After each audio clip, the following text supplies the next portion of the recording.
Gender is something that is really hard to define.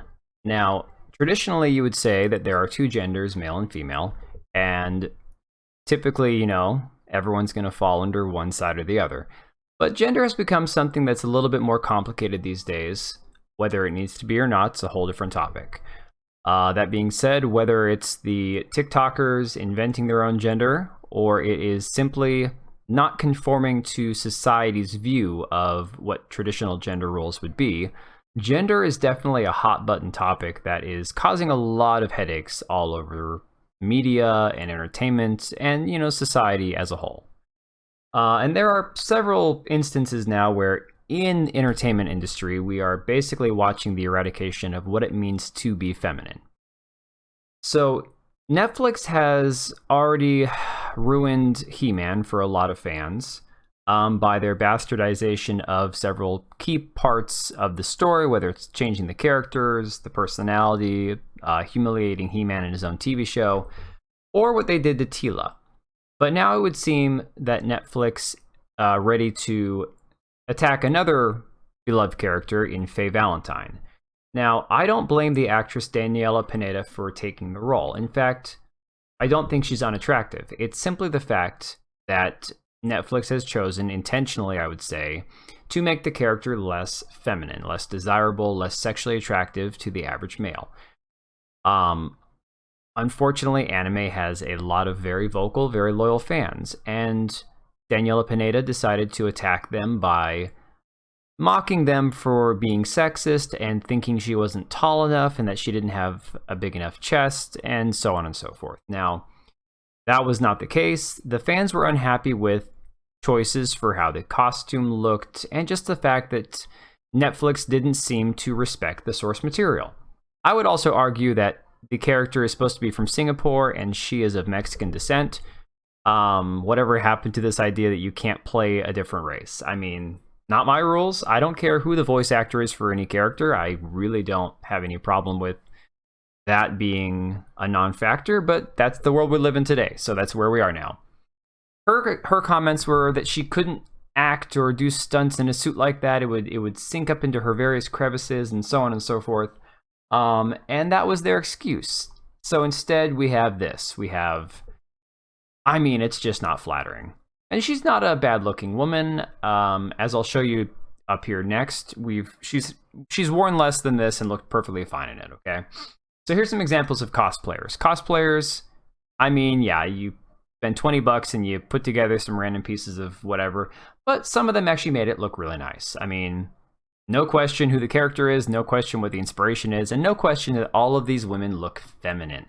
Now, if Netflix doesn't want the female lead to be attractive to the average male, that most obvious choice is to change the outfit, right? So there you go. It's not even like they're trying to hide it. So, with Daniela Pineda attacking the fans over it, basically calling them sexist and just being generally obnoxious about it, somebody, of course, dug up her filmography, and I guess she was in a TV show, and there's several stills from it, but this is the one I enjoy the most. So this is a still from the TV show where she was wearing this outfit, and of course it was one color, and they changed it to yellow to look more like Faye Valentine, and literally they give her basically all the components of the outfit, and there you have it.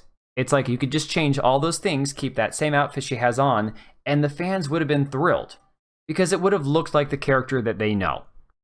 Yes, you don't have to be sexual all the time to be feminine, but this character embodies her sexuality, uses it to her advantage. You can't take that and then completely flip the character on its head and say that it's still the same character and not expect fans to be upset about it. That's ignorant, and it's just flat out. It's the studio trying to pander to the woke weirdos on Twitter, and that's about it.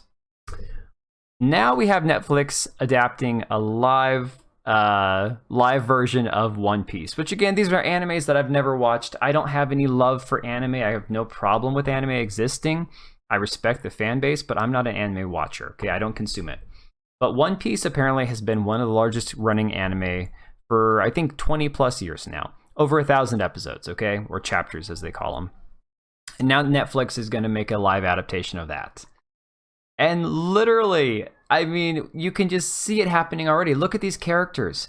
I mean, first off, they're never going to be able to pull it off with live actors. I am sick to death of the live adaptations. It doesn't ever work. The movies are never as good as the cartoon. The story is never as good.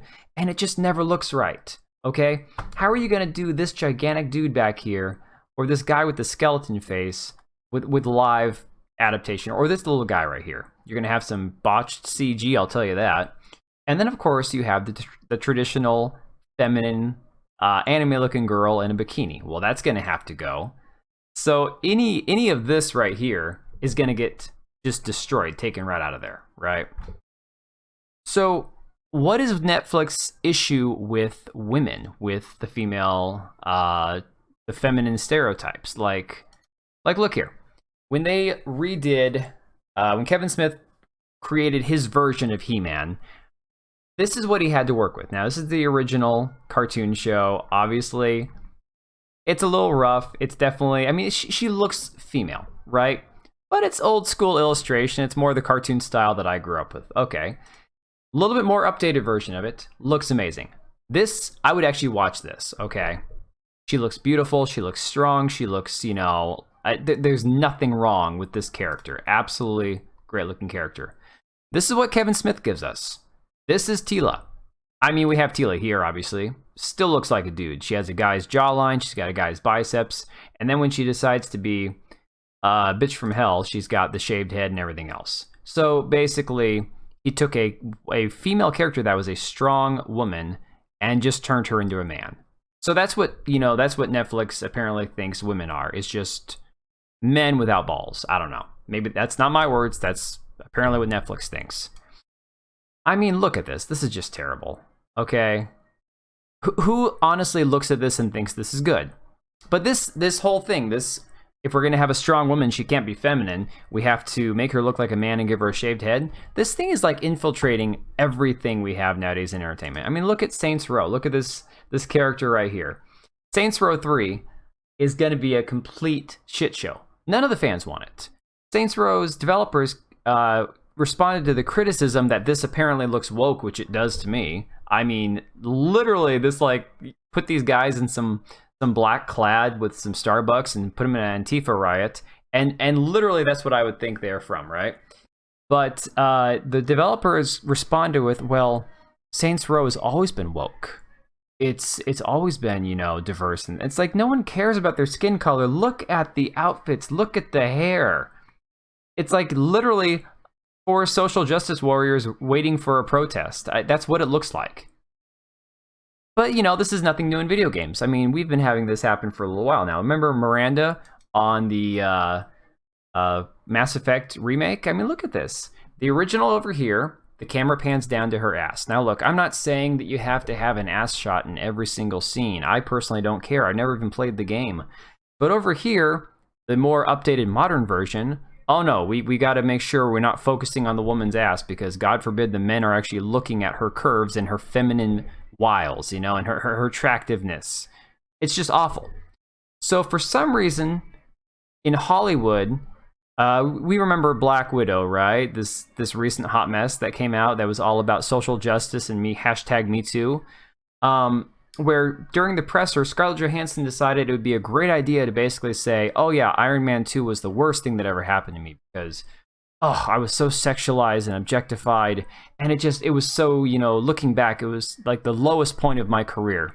Despite the fact that the woman was literally full frontal nudity in, like, I can't remember what the movie was called, but you could look it up if you want to find it. It's out there. Kind of hypocritical if you ask me. If you'll strip down for one movie, but the movie where you're wearing a skin-tight suit, not unlike what Miranda has on here, and that's your lowest point, that's your highest threshold for what is and is not being sexualized, I'm sorry, get a life, okay? But yeah, so Scarlett Johansson in a black catsuit is overly sexualized, but Henry Cavill or Chris Hemsworth or any of these guys, I mean, go back in the 2000s, 90s, Brad Pitt, okay? This is okay. You can look at men. Men can look like this, like He-Man, and it's all right. But in He-Man's show, he can look like this, but Teela's got to look like this. She's got to look all covered up, look like a dude. have nothing feminine going for her. Yeah, I mean, it makes sense, honestly, if you think about it, because Hollywood has turned to crap. Everything that's coming out is woke propaganda. They're all pandering to the people on Twitter. Everything has to do with social justice and BLM and rioting and protests and inequality and how horrible and awful we have it here in this country, and how everything in Western society is based on a stereotypical white male patriarchy. But Netflix can be all brave and stunning and give us cuties, right?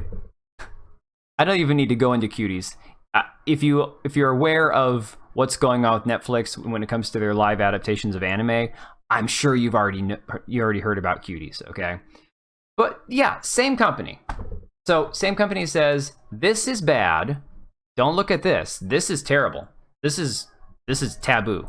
But this okay. I mean, the writing's on the wall, people.